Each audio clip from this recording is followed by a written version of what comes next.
This is a conversation with Jim Wetekamp, CEO of Riskonnect, who is reshaping how organizations approach risk in an increasingly complex world. Jim shared how AI is transforming modern risk management, from reducing incident handling time by 60% to enabling faster, smarter decisions across the enterprise. I loved how he emphasized the balance risk leaders need today, leveraging powerful technology while staying grounded in data literacy, financial skills, and responsible governance. Very nice to meet you, Jim. Thank you very much for joining Humans and AI podcast. So, Jim, I would like to understand your mission. You said that your mission is to help organizations answer the question, how at risk are we? Would you mind to share a little bit more in depth? Sure. Riskonnect is a integrated software solution focused on connected risk. This idea of breaking down the silos of risk that exist inside of an organization, both in terms of how the different areas of an organization see, perceive, and manage risk, but then also outside the enterprise. And you can take a simple risk like a cyber event.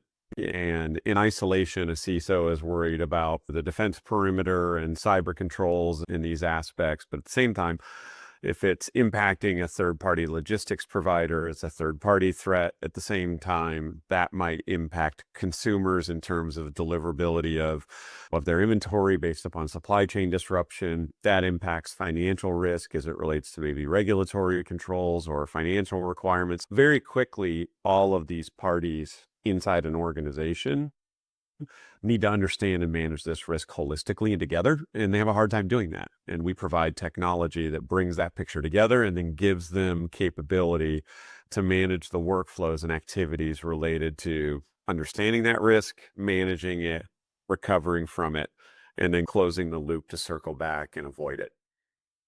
Okay, great. Could you share a little bit of your background? Because now you are the CEO of Riskonnect, as we were talking about, but I would like to understand how did you get to be a CEO of Riskonnect? Because I know that you've been as well in IBM for a few years, then you've been a CEO in another company. So how was that journey that get you to what you're doing right now? Sure. Unconventionally, I think, which I think a lot of CEOs would say, very few of them plan maybe to be that at the beginning of their career. I originally wanted to be an artist, but decided I liked income.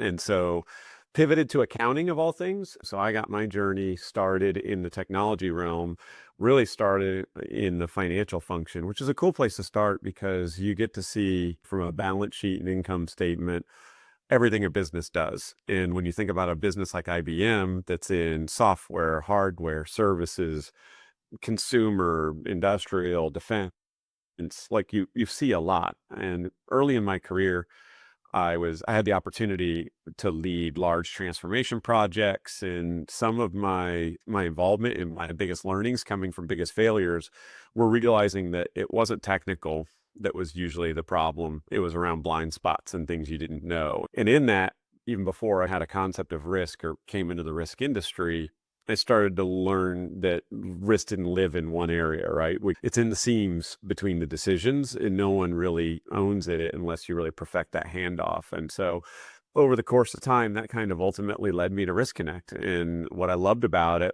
back in 2018, and I joined, and the vision back to the founders in 2007 when they started it, was they just wanted this platform to connect those seams so organizations can see, understand, and act faster. And it really resonated with me based upon the learnings I had through my career early on. Great. So since we are talking a lot about risk, I would like you to define risk. What is risk for you? I think risk in the context of a lot of our customers is how do they perform amidst uncertainty, right? Risk is really, there's a lot of different ways to quantify it. People think about different scoring matrices. They typically think about it in the realm of impact and probability, and that gives you this likely view or a score on risk. But what it really is around navigating the uncertainty of your decisions to the ultimate best performance against your missions or core values, right? How do you live your core values, achieve your mission amidst disruption and uncertainty? And that's managing risk.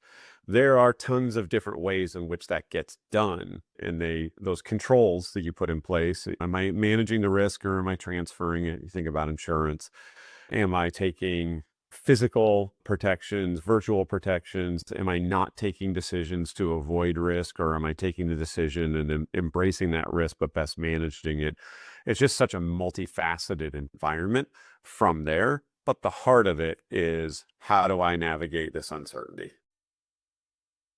Okay, so basically is the how to just a summary kind of how to navigate uncertainty. That's the risk part, right? The most important question for any employee is what should I be working on right now? What I should be doing instead of, because there's many things that you can be doing. So from the perspective of risk, what is your answer for this? Yeah. So when we think about risk leaders, or the clients that we serve, I think there's three or four things happening right now that I think are on a lot of their minds that they're trying to navigate their way through. One is risk is converging. You can look across the market we serve and you can see people trying to build out these broad-based suites of different capabilities, like we have or are. And that is this idea around these risks are converging, right? They're centralizing in that way. The second thing is that the world is becoming more forward looking and interested and capable of foresight rather than just historical retrospective views. And so, how do I position myself in terms of understanding data, managing data, leveraging evolving technologies like AI to look forward and advise into what's going to happen based upon what has happened? And the third part is, and I think this is probably the most essential skill for risk leaders and thing for them to focus on, is how they're integrating to the organization. This is very much still a human business. It's very important that they establish trust and partnership inside the operations that they support. They're viewed as a business partner. They're involved in strategic decisions before the decision is taken, and then best ensuring how it gets executed post. But then they're also a partner to the back office of the business in terms of how you manage the finances of risk and how you conserve and protect cash and how you protect the brand and reputation. So there's a big change management, people management, human aspect to what they need to do that I don't know is always first and foremost in a risk leader's thought process about essential skills to develop. And I think those are the three things that they're really concentrating on right now. Okay. You guys are focusing mostly on a critical task, using AI for critical task, right? How do you ensure that this system can prove its credibility to users? Because usually every company is using AI or AI agents to automate mundane repetitive tasks. But what you guys are doing is kind of risk, like very important things. So how do you ensure that credibility to your users? Yeah, I think the thing that folks don't give a lot of appreciation to is that risk managed well is a very task oriented business. There's a ton of workflow, mitigations, actions, follow ups, notifications, communication. There's a huge element of efficiency that can come through AI. And the core kind of view on this is AI isn't a black box, it's a workflow enhancer that automates the mundane and then elevates judgment. Everyone who's working with AI at this point talks about keeping the human in the loop, and that's critical. But there are elements you just want the engine to work within the constraints or parameters for which you define for it. It's like you can take a really specific flow. You can think of a claim or an incident report. AI reads it, classifies it, extracts causes, predicts potential severity before a human even opens it, right? So before I've even viewed the claim as an adjuster or as a claims manager, I have an understanding of it, a predicted severity. I know how low or high to elevate this within my workflows. And I might even have a predicted, forecasted financial impact of reserve, an automated generated reserve. I know what it could mean to the business, both in human capital and in cash. Then AI recommends the next actions, maybe alerting a regional safety lead or adjusting those reserves or notifying folks responsible for the physical controls or that particular asset or property. For risk managers, what that means is spending a lot less time collecting data and more time connecting that insight to decisions and action. And there are dozens and dozens of tasks oriented with that. So it's a co-pilot, to use a very typical AI term at this point, that shortens that distance between awareness and action. And we can see examples today in our clients. One client has reduced the triage time of their incoming incidents by 60% by using AI-driven intake. And that same staff, just smarter focus. And those are really practical ways in which this is changing it. yes, risk is strategic, and there's an element of that that's important, and you want to use predictive elements of AI to help chart where things could go. I still need to take the decision on where I believe they will go. And then I need AI to help with guide what would be the tasks or actions I would take, and then assist go do them, the agentic aspect of it. And that's, at least for us and Riskonnect, what we put into our overall intelligent risk framework that encompasses analytics, AI, and task management to go and execute these pieces. Okay. AI is often seen as a replacing lower level workers, but for what I understood, what you guys doing, do you replace also managers with AI? I don't think we view, at least in our environment, that we're seeing AI replace jobs at this point within risk. I think there's obviously a do more with same mentality related to AI as a business grows through merger and acquisition, as they take on new lines of business, they open new regions, they do new things. How can I manage the expanding level of incidents or expanding risk with a continued efficient risk team is certainly a focus. But the core thing we spend a lot of time talking to folks around is how the risk leaders are using pattern recognition in this data to shift their expertise and focus rather than reduce it or remove it. They're moving from this action in managing spreadsheets and updating forms and the things that took their time. They're not threatened by that stuff getting replaced because they're curious about what the machine sees that they don't, and then what their experience, their knowledge of the business, their relationships that they have inside the business mean in terms of how they actually manifest the change associated with those emerging risk indicators. Somebody still has to move the business. And AI inherently on its own isn't going to do that. It's going to surface the insights that you use to move the business. So this isn't yet around true resource arbitrage as much as strategic refocus. And that's where I think a lot of the attention is right now, today anyway. Okay, understood. So, well, we talk a lot about risk leaders. So, my question is, how has AI changed the way that you think about what makes someone good at managing risk? Yeah, I think I mentioned a couple of these points: data fluency, analytical capability, being able to surface leading indicators and translate them to impacts and actions. I think it is super critical.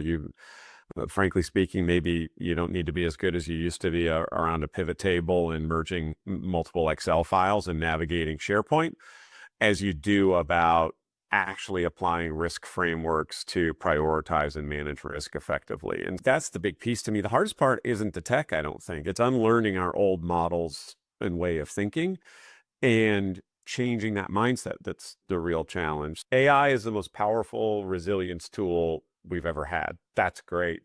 But it's also our most unpredictable kind of threat. And so helping us see without fear the possibility, both inside our business and inside the risk function, but then harness that to go make the change. Those examples are the things where I think tomorrow's risk function thrives. And the new skills they have to bring is around interpreting data and insights at velocity to take decisions rapidly and to communicate them effectively. That's a lot of what this becomes.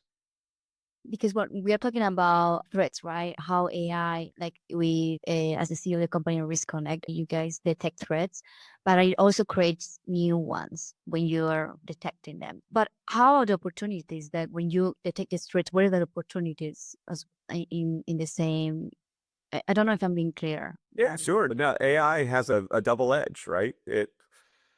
We believe and embrace it, and we're putting it into our products as a force multiplier. It magnifies your opportunity to manage risk, but it's also magnifying risk at the same time. And so there's a balance there. But we've seen automation have a measurable impact. It's saving risk teams hundreds of hours a quarter in preparing their risk assessments, in their coverage of how many risks across how much of the business, and mapping their controls effectively, and making sure that they don't have redundant controls. There's all this inefficiency that we've built up in these different frameworks and approaches across the three lines that AI is helping tease out the optimal and optimized path through that. And a big part of that is then prioritizing our initiatives, right? Value, viability, and mission in terms of what we're trying to do organizationally. The important thing is to inventory AI, to understand its impact to the business, where it's driving most value, document and govern it appropriately. And over time, this will normalize a risk like any other risk. But today, because it's an unconstrained model, because we don't understand its limitations or its constraints, because we don't have effective governance across the organization where it's being used. In a lot of cases, it's probably being used and we don't know it is. We've got to get our hands around that to properly harness it in the organization. And we're going to do that. The winners are going to have measurable impact from it. They're going to implement it responsibly, and it's going to align with their purpose and their mission. And that's the core of what the risk function's job is in terms of removing that uncertainty.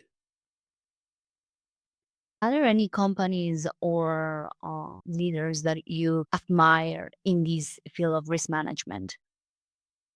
I think you can look at a lot of different organizations that I think hold up a standard of living their values and best managing risks. And I think where you find them is you find them in the upper right quartile of performance inside of their chosen domains. If you look at the leaders in given segments, leading pharmaceutical companies, leading retail companies, leading manufacturer companies, what they are doing consistently well, because we're all in the same environment of uncertainty, of increased climate threats, of geopolitical environment, of tariffs, whatever those things might be. Each of their peers are in that same environment, but the leading organizations are somehow finding a way to perform consistently through that disruption. And that's where you always tease out the stories of folks that did have that cyber attack. And a lot of these are high profile or written about, but didn't lose share value, didn't have a material impact to consumers, were able to contain the loss in terms of data,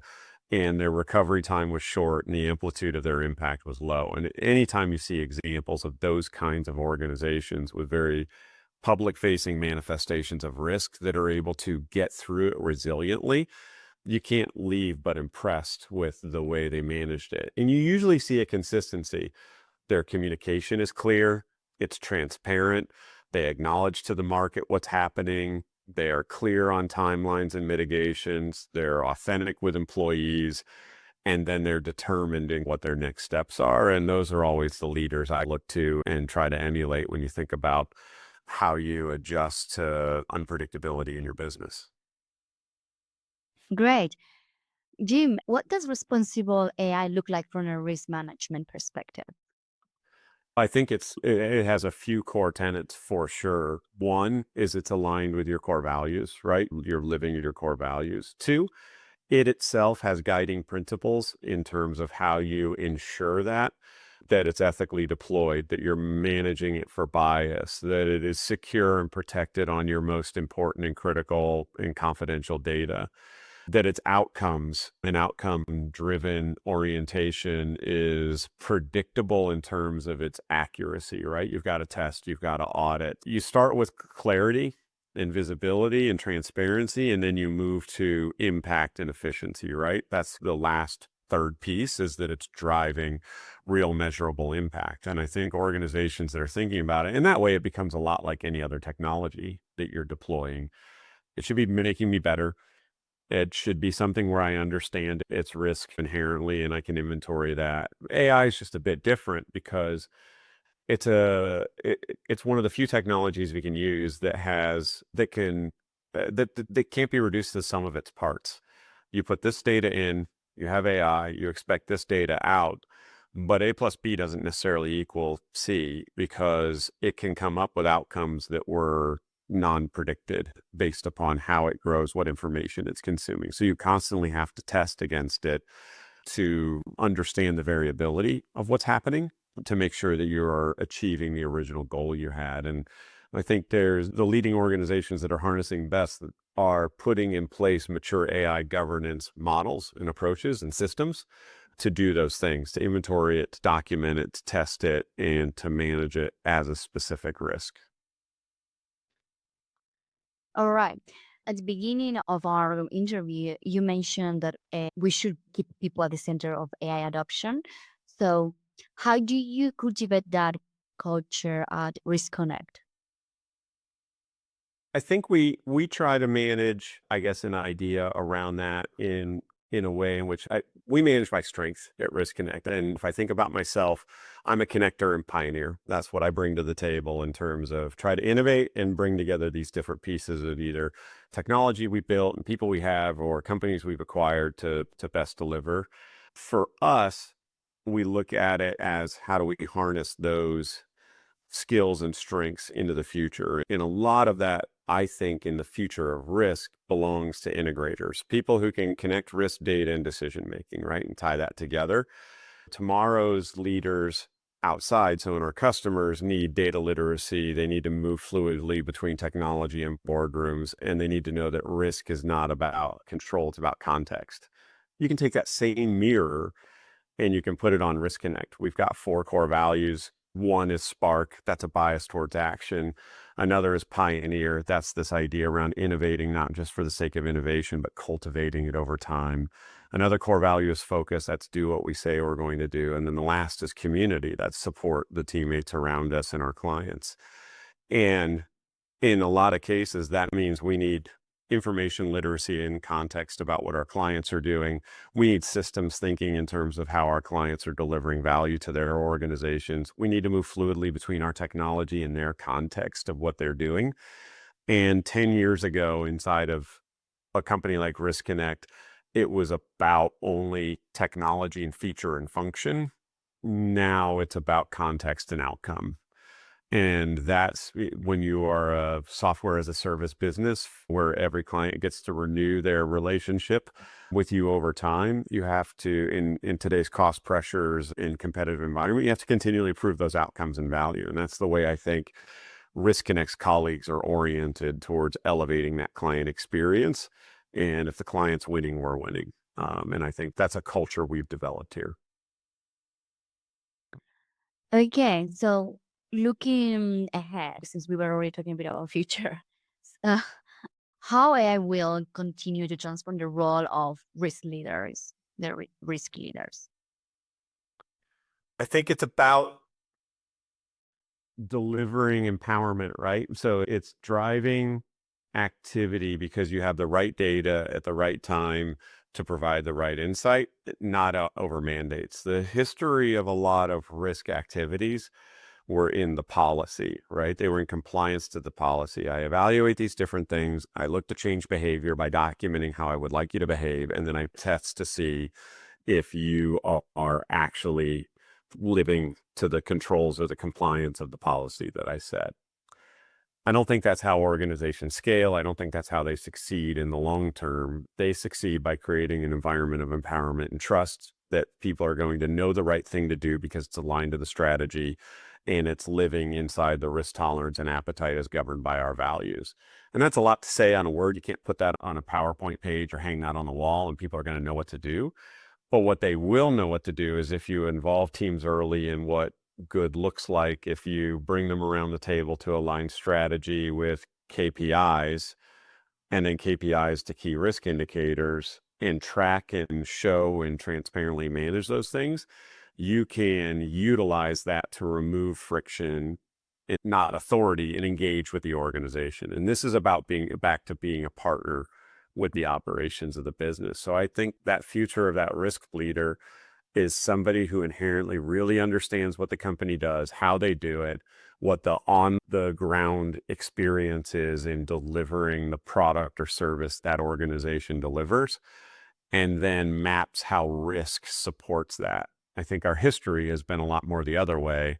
You're going to map to my risk process, and there will be this constant translation back and forth to what compliance looks like regulatory wise or corporate wise against some sort of esoteric framework.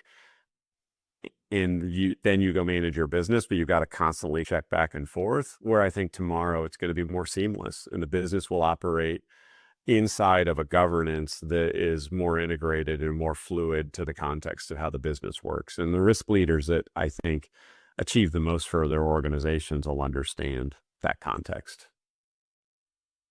Okay, what are the main skills that they will need to succeed? Because you Sure. say a little bit how it works, but it can be technical or risk management skills or like human skills. But if I if you could choose three, which ones? Data analytics, understand data, be able to read information, understand and inherently know how to manipulate data. Financial acumen, understand the ins and outs of the profit and loss of a business unit, a business line, a product, a service, but what makes it tick from the shareholder or stakeholder lens, and change management. If you have those three things, I think you're extremely well positioned to make an impact and ultimately be a leader within a risk function. Great, thanks, Jim. So, we already covered a little bit of the leaders and risk leaders, but do you have any advice for the mm, new people who are entering in this field? Anything you would like to share with Yeah, them? sure. It's related to those 3 points, I think, a little bit. Tomorrow's risk leaders are gonna have data literacy. They're gonna understand systems thinking, how the whole box comes together, and they're gonna be great at telling stories. And they're gonna be able to move fluidly between the technology they use to support that and the boardroom in which they're giving input. 10 years ago, it was about control. Today, it's context. So I think those are things that, that they should be thinking about and stop treating risk as something to minimize, but more as an opportunity to optimize. And that's a lot of buzzwords kind of contained in those two sentences, but it's that kind of growth mindset that I think is really important and turns from more reactive protection identification versus how do I really help my business grow? And I think that's if I were starting out as a new person in risk, just coming into it, I think that's the best way to have an impact quickly. Great, thanks. Thank you very much for the chat. Thank you very much for your time, Jim. Oh, it was great. Thank you, Flora. Thanks for listening to the Humans and AI podcast. We are here to spotlight the people making AI more human, one story at a time. See you in the next episode.